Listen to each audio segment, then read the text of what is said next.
سلام دوستان، خوش اومدیم به یه ویدیو دیگه از کانال وایت بورد. احتمالا مشکلی نداریم که بازی کامپیوتری کنیم یا با گوشمون توی شبکه اجتماعی سرک بکشیم. حتی بعضیامون ممکنه هر دوتا این کارا رو با هم انجام بدیم. این کارا رو میتونیم ساعت‌ها بدون اینکه تمرکزمون به هم بخوره انجام بدیم.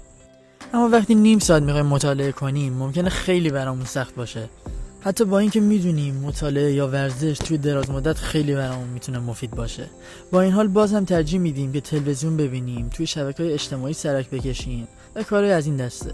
یکی ممکنه بگه خب دلیل این کار خیلی مشخصه، این کارا آسونن و تلاش خاصی نمیخوان. اما خب بیاین خیلی زود قضاوت نکنیم و با هم بیشتر بررسی کنیم. اول بیاین در مورد سم‌زدایی دوپامین صحبت کنیم.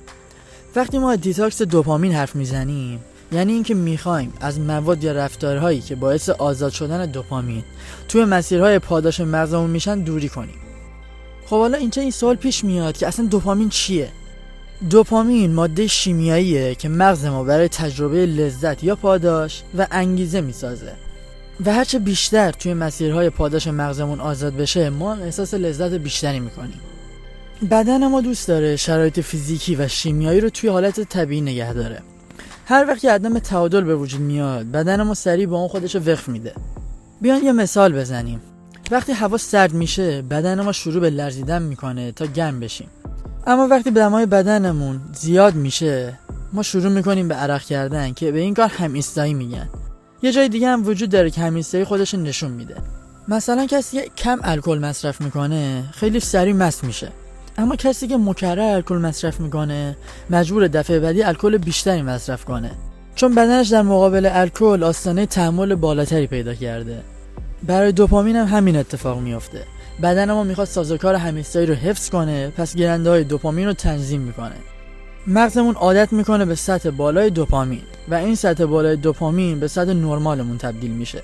این باعث میشه که مقدار کم دوپامین رومون اثر نذاره و این میتونه مشکل خیلی دردسرساز بشه، چون کارهایی که دوپامین زیادی تولید نمیکنن دیگه برامون جذاب نیستن و ما خیلی سخت میتونیم انگیزه کافی برای انجام دادن اونا رو پیدا کنیم.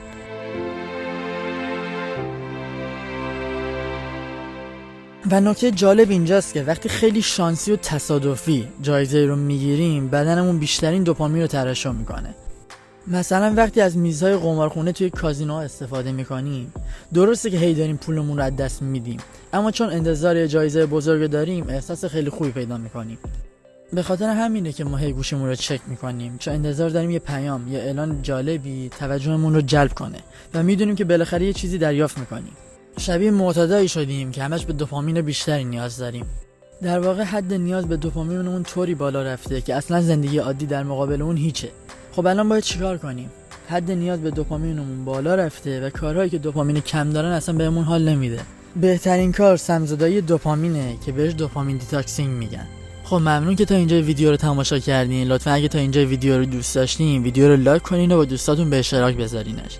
و اگه به محتوای این چنینی علاقه دارین لطفا کانال رو سابسکرایب کنید و زنگوله رو بزنید که وقتی ویدیو جدید گذاشتیم شما مطلع بشین.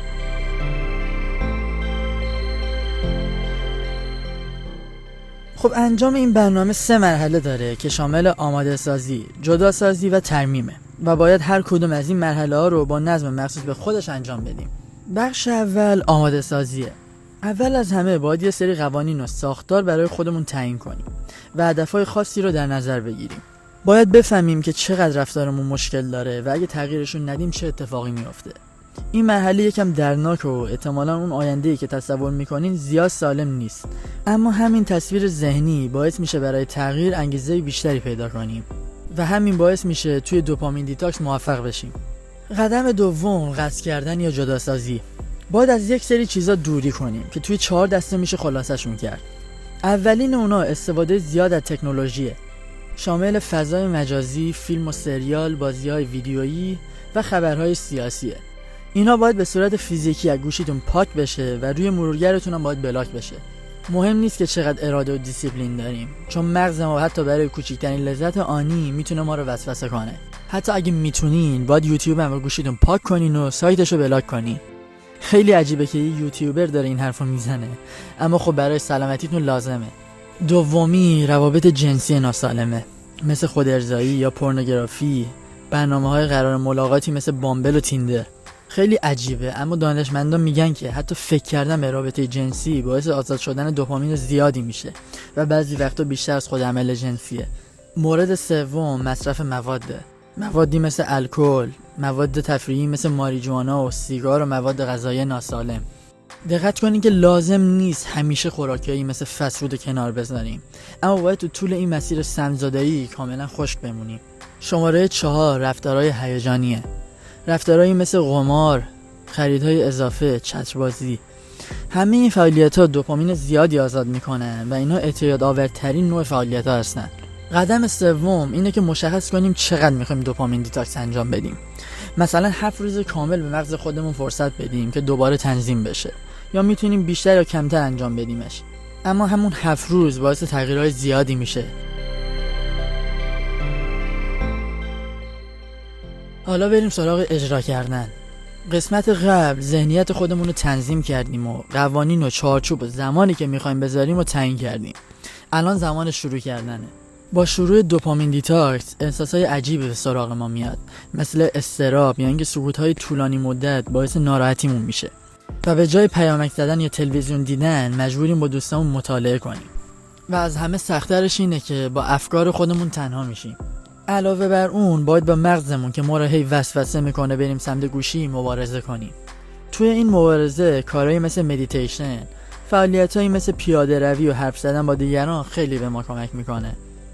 و قدم آخر ترمیم مرحله‌ایه که ما شروع به معرفی مجدد چیزهایی میکنیم که در طول سم‌زدایی دوپامین خودمون قطع کردیم. به این فکر کنیم که اگه به طور مطلق رسانه‌های اجتماعی رو کنار بذاریم کی داره کی رو کنترل میکنه. هدف سم‌زدایی دوپامین اینه که دوباره کنترل ذهنمون رو به دست بیاریم. سم‌زدایی دوپامین اینه که با چه روش اونا رو مصرف کنیم، نه اینکه اونا رو کلاً کنار بذاریم. الان وقتشه که چیزایی که نیاز نداریم رو کنار بذاریم و چیزایی که قراره استفاده کنیم رو دوباره معرفی کنیم. مثلا من از قسمت خودسازی توییتر لذت میبرم و فقط اونا رو دنبال میکنم و از اونا ایده میگیرم و با افرادی که مشابه منن ارتباط برقرار میکنم. پس توییتر فقط برای من به معنی خودسازیه. اینستاگرام هم به همین شکل. من عاشق برندسازی و هنر و عکاسی ام، پس فقط همونا رو دنبال میکنم و چیزای مورد علاقه‌مو اونجا کشف میکنم. اما باید یادمون باشه که زیاد گشتن توی همین علایق هم همیشه منجر به شادی نمیشه و باید کنترلش کنیم.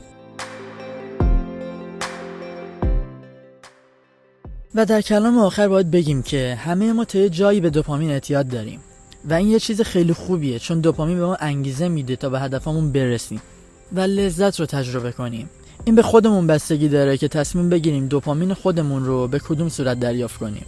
از کارهایی که بهمون هیچ سودی نمیرسونن یا کارهایی که باعث میشن خودمون رو بهبود ببخشیم. انتخاب این موضوع فقط و فقط به خودتون بستگی داره. خب به آخر این ویدیومون رسیدیم. یادتون نره که توی کامنت ها برامون بنویسین که دوپامین دیتاکسینگ رو شروع میکنین یا نه. و ممنون که ویدیو رو تا آخر تماشا کردین. تا ویدیو بعدی، خدا نگهدار.